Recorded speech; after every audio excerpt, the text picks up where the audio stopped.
Hello दोस्तों, नमस्कार। मैं आप लोगों का हार्दिक अभिनंदन करता हूं अपने ट्रेडर बार स्टॉक मार्केट यूट्यूब चैनल में। और जो इसका ओरिजिनल चैनल है वो ये है, ठीक है। तो कैसे हैं आप लोग? बाकी संडे है तो अच्छा होगा, ऐसा उम्मीद कर रहे हैं। ऐसे ना संडे हेडक भी होता है ज़्यादा काम करना पड़ता है, लेकिन क्या करें, काम नहीं करेंगे तो फिर उससे ज़्यादा हेडक हो जाएगा। लोगों को टेंशन कब होता है? जब मार्केट गिर जाता है, उनका पैसा नहीं बनता है, उस समय लोगों को टेंशन होता है। हम लोग को स्वाद उसी समय आता है, अब ना आया मजा। जब इस तरह का थोड़ा सा रहता है ना, तब जाके एनर्जी आता है, तब जाके मतलब सही लगता है कि हाँ अब सही समय है। बाकी जो बोलना था मैंने बहुत छोटे में 1-1.5 मिनट में बोल दिया। इसमें सुन लीजिएगा, टेलीग्राम है, फ्री का है, सुन लीजिएगा, क्योंकि वो वर्डिंग यहाँ नहीं बोल सकता हूँ। इस लेवल का कॉन्फिडेंस है, आप इसमें जाके सुन लीजिएगा। इस लेवल का कॉन्फिडेंस है, इसलिए साहब मैं यहाँ नहीं बोल पा रहा हूँ खामोखा। अरे ठीक है, ये भाई साहब ऑफर होता है ना, ऑफर फॉर सेल, ये लगा हुआ है। और कितना भी कल एक वीडियो आया वीडियो मन कर रहा है कि आप लोगों को दिखला दें, तो बड़ा बढ़िया वीडियो था। तो चलिए ठीक है एक जस्ट हंसी मजाक के तौर पे देखा जाए। ये देखिए वीडियो, जो ये देखिए भेड़ फिर आग में घुस गया, फिर उसको निकाल के दे। यही हाल है आज के बिगनर का भाई। जो जिसको पता है कि ये आग का जो भी है अगोरसी है, चाहे जो भी फायर वाला है, उसमें फायर है, ठंडा है, तो यहाँ पर ही जो भी मैन है या जो भी है वो अपना आग सेक रहा है, ठीक है। अब भेड़ को क्या लग रहा है कि वो तेरी के आग सेक रहा है, गर्मी आ रहा है, चलो हम पूरे गर्मी ले ले रहे हैं। बार बार घुस जा रहा है उसमें। अभी आदमी उसको खींच रहा है, उसको बाहर कर रहा है, लेकिन ना फिर घुस जा रहा है। काहे? इसको लग रहा है कि ना वो गर्मी ले रहा है, हम अंदर घुस जाते हैं, पूरे गर्मी ले लेते हैं। अरे आप ना स्वाहा हो जाओगे इसको मतलब इसका तो हो जाएगा, राम राम सत हो जाएगा। तो ये सिचुएशन है भाई साहब आजकल बिगिनर का। वो देख रहे हैं ना कि हाँ स्टॉक मार्केट में पैसा बन रहा है, तो सीधा कूद जा रहे हैं, और ऐसा जगह कूद जा रहे हैं कि हम लोग भी हैं। ऐसा नहीं है, देखिए 100 बात का एक बात सर, हमने भी ऑप्शन किया है, हमने भी फ्यूचर किया है। मैं रियली बता रहा हूँ, मैंने खुद किया है। और ऐसा नहीं है कि मेरा कोई घाटा का है, किसी दिन उसको भी दिखला दूंगा, ऑप्शन का भी, है ना। और आप देखोगे, बोलोगे सर आपका तो बहुत अच्छा था CAGR, फिर आप क्यों छोड़ दिए? आपका तो ठीक था, उसमें भी दिखला दूंगा लॉस का और उसका रिवार्ड का रेशियो। लेकिन मैंने छोड़ना पड़ा, मुझे ये आप लोगों के कारण छोड़ना पड़ा क्योंकि झूठ नहीं बोल सकता ना। क्योंकि आप पोर्टफोलियो जब खोल के दिखाइएगा तो वहां तो सब कुछ मतलब बयां हो जाता है ना, वहां तो सब कुछ बयां हो जाता है। तो वहां झूठ का तो वो नहीं रहता है ना। पोर्टफोलियो तो सब बोल देगा कि हाँ भाई कितना प्रॉफिट बना है, कितना क्या बना है, क्या बना है, नहीं बना है, सब बता देगा।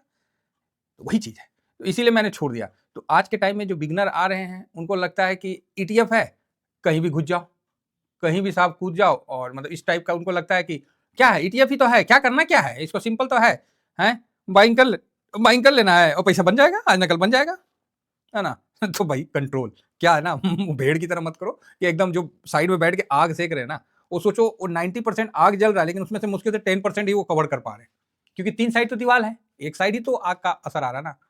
तो उसी तरह मार्केट है, ठीक है। आखिर एक बात मैं बता दे रहा हूँ, मुझे PSU में जो ये परसों का जो रैली हुआ था ना 3 दिन पहले का, वो मेरे को रियली बहुत अखड़ा। मैं उसको देखा, लेकिन मैंने पकड़ नहीं पाया, समझे।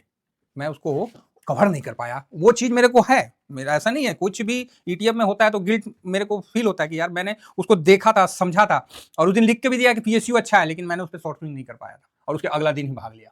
उसका चार्ट, उसका चाल, उसका रिदम कह रहा था उसका। तो कोई बात नहीं, होता है। तो आप बोलोगे सर ऐसे थोड़ी होता है, तो आपको मैं बता देता हूँ। जो शॉर्ट स्विंग करते हैं ना, ठीक है, आपको बुलाते हैं, ठीक है, चाहे आप एक बार में 2 ठो ना खरगोश का बच्चा दे देंगे आपको, ठीक है, 2 ठो खरगोश का बच्चा दे देंगे कि लो पकड़िए। तो आप बोलेंगे हाँ लाइए ना पकड़ लेते हैं, इसमें क्या है, इसको पकड़ने में क्या है। आप तुरंत पकड़ लीजिएगा, दोनों को गोदी में उठा लीजिएगा, है ना, खरगोश का बच्चा को।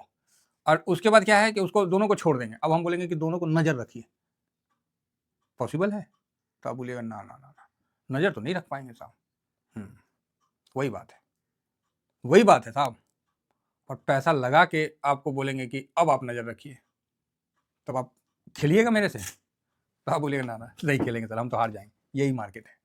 आप अपना पैसा लगा के 2 खरगोश को उठा तो सकते हैं, लेकिन 2 खरगोश पे आप ना अपना नजर कंटिन्यू नहीं रख सकते हैं। बात समझ रहे हैं मैं क्या कहना चाह रहा हूं? यही हकीकत है साहब। और इसीलिए उस दिन भी मेरे से ये छूट गया। मुझे भी हुआ, फील तो हुआ कि यार छूट तो गया, कोई बात नहीं। नजर मेरा दोनों खरगोश पे एक बार में नहीं हो पा रहा, आप किसी का नहीं हो पाएगा। अगर होगा तो फिर आपको वो बढ़ जाएगा, क्या बोलते हैं, आपका जो लक्ष्य बढ़ जाएगा। इसलिए उसका भी तरीका है, ठीक है। इसलिए मैंने फिर आपको स्विंग अलग किया, शॉर्ट स्विंग में मैं 2 ही को रखा हूँ, बैंक निफ्टी और सिल्वर को इसीलिए रखा हूँ क्योंकि उसके हर मोमेंट पे मेरे को एहसास रहता है कि क्या होने वाला है, क्या नहीं होने वाला है, उसके रिलेटेड हम पूरा ध्यान लगा के और उसको समझ सकते हैं, समझे ना। इसीलिए बाकी मैं 50 ETF को कवर नहीं करता हूँ, जितना को करता हूँ उस पर हफ्ता में 1-2 बार भी व्यू आ जाए काफी हो जाता है। बाकी जैसे सिल्वर, गोल्ड, इस पे तो निफ्टी, बैंक निफ्टी, इस पे तो कंटिन्यू व्यू जा रहा है, कोई बोल ही नहीं सकता है कि इस पे व्यू नहीं आ रहा है ना। तो ये चीज समझिए। इसीलिए अगर आप ETF में निवेश कर रहे हैं ना, आप स्टॉक में जाइएगा ना, आप लंबे जाओगे। मेरी बात समझ रहे हैं? आप कर लो साहब, आप स्टॉक कर लो, आप ऑप्शन कर लो, फ्यूचर कर लो, जो करना है कर लो, सब जगह घूम लो। मैं क्लियर कह रहा हूं साहब, आप सब जगह घूम लो, लेकिन जब यहां आ गए ना, फिर अगर दिमाग में कुछ लाए ना तो गलत है, फिर गलत है साहब, फिर आपको इसके होके रहना पड़ेगा। आपको लगता है कि नहीं सर हम ये भी कर ले, हम वो भी कर ले, हम ऐसा करते हैं ना सर, इसका क्वांटिटी खरीद लेते हैं और ऑप्शन को सेल करके हम वहां से प्रीमियम खा लेंगे। मत करो, अगेन कह रहा हूं, दिहाड़ी मजदूर मत बनो। झूठ नहीं कह रहा हूं, मान गए तो ठीक है, नहीं तो समय मनवा देगा। देखना सुनने में बहुत अंतर होता है, उसको जीने में, उसको समझने में, उसके साथ चलना बहुत मुश्किल होता है, ठीक है। इसीलिए मैं चाह रहा हूं कि अब आप बोलोगे सर अपॉर्चुनिटी तो सब जगह है, तो ध्यान भी लगा लो ना। 2 खरगोश को तो छोड़ दिए, उठाना आसान है, पैसा लगाना आसान है साहब, उस पर ध्यान रखना बहुत मुश्किल है। नहीं होता, नहीं होता है साहब, उसको एक एक उसके मूवमेंट को देखना बहुत मुश्किल है। तो ये चीज आप लोगों को मैंने बताया। एक चीज और बताया था ना कि जिसको इंट्राडे करना है उसके लिए मैंने बहुत बड़ा रामबाण दे दिया था कि है दम तो कर लेना, देख के नहीं बनेगा तो फिर बताना मुझे, एकदम रामबाण बताए थे। तो आप बोलोगे कहाँ सर, फिर से बता दो। इंट्राडे देखना, किसी का भी खोल लेना, जो भी बाई करने का जगह फिर से बता देता हूँ, अगर कर पाए तो कर लेना। आपको क्या लगता है, मेहनत नहीं लगता है? मैं बताता हूँ, यहाँ पर ही बाई का बिड रहता है, यहाँ सेल का बिड रहता है, ठीक है। अब यहाँ पर ही चलते रहता है, ठीक है। इस भाव पे मान लो अगर ये जो भी भाव है 260 का है, 260 ये 10 का है तो ये 5 का, ऐसे चलता है ना। और इधर 260 15 का या सॉरी हाँ 15 का, या 260 16 का, इधर 12 का, इसी तरह चलते रहता है बीट। बाई का इधर लगा रहता है, सेल का इधर लगा रहता है। तो आप बोलोगे हाँ, अगर आप इसको देख के ट्रेड करोगे ना, गड्ढे में जाओगे। सुन लो मेरी बात, कहां जाओगे? इन दोनों को देख के जाओगे ना तो गड्ढे में जाओगे भाई, गड्ढे में। वर्डिंग तो और तगड़ा है, बोल ना पा रहा हूं, भावना समझ जाना। गड्ढे में जाओगे। अगर दम है ना तो ट्रेड करना है, जो अपने आप को बहुत बड़ा बोलते हैं इंट्राडे, तो मैं बता देता हूं, करके देख लेना और बन जाएगा। कोई चार्ट फाट देखने की जरूरत नहीं है।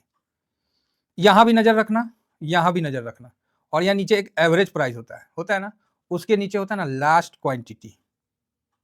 क्वांटिटी ट्रेड, उसको देखना। इसको जब देखोगे आप, यहाँ एक लास्ट क्वांटिटी ट्रेड होते रहता है, लास्ट में कितना बिका, 1000 बिका, 5000 बिका, 10,000 बिका, 1 बिका, 2 बिका, बिकवे नहीं किया, यहाँ बिक नहीं रहा है और यहाँ पोजीशन चेंज हुए जा रहा है, इधर पोजीशन चेंज हो जा रहा है, 1 लाख से इधर 10,000 हो रहा है, 10,000 से 1 लाख हो रहा है, नीचे ऊपर हो रहा है, और यहाँ कुछ चेंज ही नहीं हो रहा है। समझ जाना यहाँ पर ही जालसाजी हो रहा है या कुछ बड़ा चीज हो रहा है। जिस दिन यहाँ पर आपको बड़ा मिल जाएगा, अब आप बोलोगे सर बड़ा कैसे मिलेगा, कैसे पता चलेगा?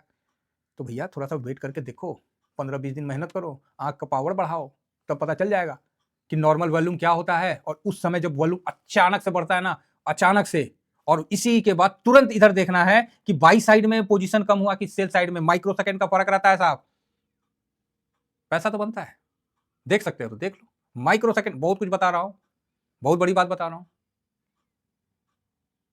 कर पाओ तो कर लो। माइक्रो सेकंड का फर्क मतलब रहता है, 1 सेकंड भी नहीं देगा। मैं पुनः कह रहा हूं, यहां देखें, अगर मान लीजिए यहां 1 लाख क्वांटिटी गलती से, एक बात बता रहे, कट गया, निकल गया, लास्ट ट्रेड हो गया, उसके बाद फटाक से यहां देखना है पोजीशन किधर का घटा। अगर पोजीशन इधर का घट जाता है, समझ जाओ बाइंग साइड में बड़ा पार्टी का एंट्री हो गया, कूद जाओ, अपने आप पता चल जाएगा। उसके बाद भी नुकसान होता है, लेकिन वो नुकसान बहुत कम होता है, मिनिमम होता है। आपका समझ में नहीं आया तो नुकसान होता है, ठीक है। और उसका डिसीजन आप खुद ले पाओगे। इतना मिनट, इतना सेकंड में काम हो गया, कोई रिकॉर्ड और कहीं नहीं मिलेगा, उस समय आपका रिकॉर्ड मिलेगा।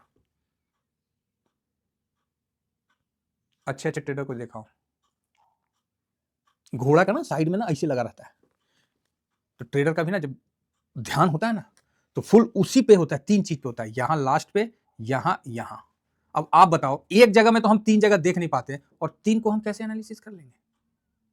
और वो देखने का कितना फास्ट होता है, कितना उसको देख के समझ के आगे बढ़ना पड़ता है। आप लोग ट्राई कर लेना मंडे को। अगर हमारी बात में कोई भी गलत होगा तो आप मेरे को कमेंट्स करना कि सर आपने गलत बताया। लेकिन पुनः मैं बता रहा हूँ, ट्रेड मत करना।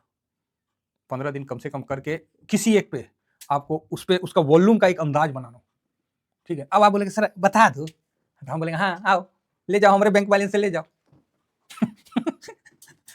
इसमें इतना बताया हूं, इससे काम हो जाएगा आपका, इससे ज्यादा की जरूरत नहीं पड़ेगी, ठीक है। तो चलिए कुछ ज्यादा ही मैं आपको बता दिया इसमें। चलिए होता है, देखिए क्या है कि देखिए हम लोग हैं डाटा वाले, समझे ना। हम लोग अब आइए छोड़िए, अब आइए हम लोग चार्ट पे एनालिसिस करते हैं साहब। अब चार्ट को समझते हैं और चार्ट पे डिस्कशन करते हैं। ये चटुआ छोटा हो गया जी, चलिए बड़ा हो गया ना। हाँ, अब हम लोग चार्ट पे एनालिसिस करते हैं। चार्ट ये पोजीशन जो है, देखिए चार्ट पे कैसे होगा, यूट्यूब पे कैसे बात होता है। तो जब तक आपका पोजीशन 23,600 के ऊपर नहीं जाता है तब तक आप बहुत बुलिश नहीं है, ठीक है। तो आप बोलिएगा ठीक है सर। हाँ, अब यहां पर ही और थोड़ा सा जूम कर लें। हाँ, और जब तक आप 23,350 के ऊपर नहीं जाते तब तक आप बुलिश नहीं है। 600 के ऊपर गए तो ठीक ठाक बुलिश, इसके ऊपर गए तो तनी बढ़िया बुलिश। और जब तक आप इस रेंज में हैं 23,264 का, तब तक कुछ नहीं करना है। तो आप बोलिएगा सर 23,64 ना, हम तो नीचे हैं। हम बोलेंगे हाँ ये बात सही है। हम तो ऊपर का रेंज बता रहे, आप तो नीचे है, हम लोग का तो क्लोजिंग नीचे है। तो हाँ रुको रुको भाई, तो ये जो इतना पुराना लाइन खींच के आया हुआ है ना एक एरिया का, तो ये आपको सपोर्ट करता हुआ दिख जाएगा। और आपको 23,100 मतलब 23,047 लास्ट है, इसको नहीं तोड़ेगा, ठीक है। फिलहाल है कहाँ 203 पे, फिलहाल है ये 23,203 पे। उसके अलावा फिर आपको 23,150 पे आपको एक सपोर्ट बढ़िया मिल जाएगा जहां पर। तो आपके सामने निफ्टी का ये लेवल दे दिया हूं, आप इसको देखिए। हाँ, इसको तोड़ के ऊपर जाएगा तो ऊपर चला जाएगा, इसको तोड़ के नीचे आएगा तो नीचे चला जाएगा, ठीक है। बाकी निफ्टी और रिलायंस जो है वो स्ट्रॉन्ग नतीजा दिया है, जिससे व्यू तो बहुत पॉजिटिव है, समझ गए। और रिलायंस मार्केट का बहुत बड़ा मतलब वो क्या बताएं, वो है, वो चलेगा ना खींच देगा, खींच देगा। निफ्टी, बैंक निफ्टी सबको खींच देगा। तो उसका अगर अच्छा आता है तो बढ़िया, क्योंकि वो सारे सेक्टर में है ना, उसका एक सेक्टर तो नहीं है, सारे सेक्टर में। तो इसलिए रिलायंस का रिजल्ट आना मतलब आपको बढ़िया है। तो चलिए आशा करता हूँ कि व्यू पसंद आएगा। आज बातों बातों में इंट्राडे वाले जो है तो उनके लिए भी मैंने बता दिया कि देख लेना, कर लेना। शायद मुझे नहीं लगता कि आपको इससे पहले ये चीज़ कोई बताया होगा।